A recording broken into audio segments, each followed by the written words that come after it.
cin mutuncin mutane da cin mutuncin masu mutunci, musamman yanzu, musamman ɗaliban ilimi da Allah ya jarabce su da cin mutuncin bayan Allah masu mutunci kurum dan neman shahara. Shi ne suke cewa khalif tu'raf, wai ka saba dan a san ka. Abin da ke asali ne, ina son in yi suna sai in kirkiro wata babbar annoba, in zo da wata mas'ala in dage akan ta, in ta gardama da mutane akan ta, dan in yi mi dan a ce kai kun san site da bice masallacin kaza akwai wani malami yana nan, kai kaji wata bambara ma, kowa sai shi ya taho. Shine khalif tu'raf, wai ka saba ma mutane dan a san ka. To abin da yake faruwa yanzu kenan, a saba ga bayan Allah na neman a karantar da su tauhidi, mutanen mu ba su sani ba, musulunci ba a sani ba. Wani in ka tambaye shi menene musulunci, wallahi mutane masu yawa in ka tambaye su menene musulunci, zai ce ma kurin musulunci sallah da azumi. Menene musulunci? Kawai musulmi ne, bai san ma menene ma'anar al-islam. Shi musulmi ne amma bai san menene musulunci. Sallama wannan da ake tintsatta ga hanya ba mu iya ta da kyawo ba, saboda ba irin da ake zuwa a zamna gaban malam a koye su ba, kuma mu ba ma karanta da ɗalibai, ba ma karanta da al'umma irin waɗannan, kuma al'ummar su kansu sai su sun wadatu da a karantar da su ƙanana irin waɗannan al'amura. Su kuma abubuwan addini ne annabi ya karantar da su. Wata rana akwai Kilda ibn Hanbal, mutumin ƙasar Sham ne, sahabin annabi sallallahu alaihi wa sallam ne.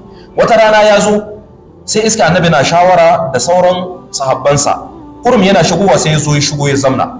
Sai annabi sallallahu alaihi wa sallam ke ce mishi irji, tashi koma, faqul assalamu alaikum a adkhul. Annabi ce tashi ka koma bakin kowa ka ce assalamu alaikum in shigo.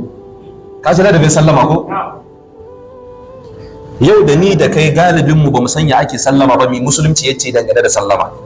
Shi yasa kake tashin tabarkatai, wani yace salamu alaikum, ko wani yace assalamu alaikum, wani har izgili yake yi da sallama saboda bai doka annabi ya karantar da ita. Kaga wannan sahabi abinda zamu doka shan wannan sallamar abubuwa guda biyu zuwa uku zamu tantsa ciki. Na farko, ba a shigowa wuri sai an yi sallama, saboda da ya shigo annabi yace irji koma, faqul ga yadda zaka ce. Sai annabi ce sai ka ce assalamu alaikum. Kaga ba a ce assalamu alaikum ko? Sai a ce assalamu alaikum. Annabi ce sai ka ce assalamu alaikum. Kuma in ka ce assalamu alaikum, ba wai an bude maka kofa ce ta ka shigo ba amsa maka sallamar, sai ka nemi izini a adkhul. Kun gane?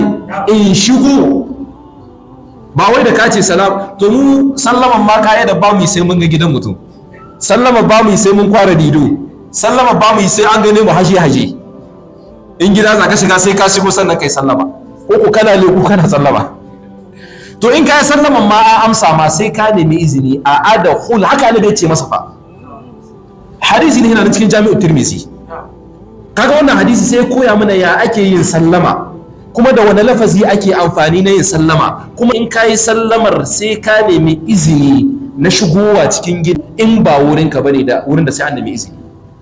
To kaga wai sallama kadai fa galibin mu ba mu san ya ake yin ta ba, amma sai ka iske ana ta cida kan wata mas'ala khilafiyya, wata mas'ala da malamai suka yi sabani kanta, ai ta bacin juna ga mutane ba san menene ma ya ake sallama ba.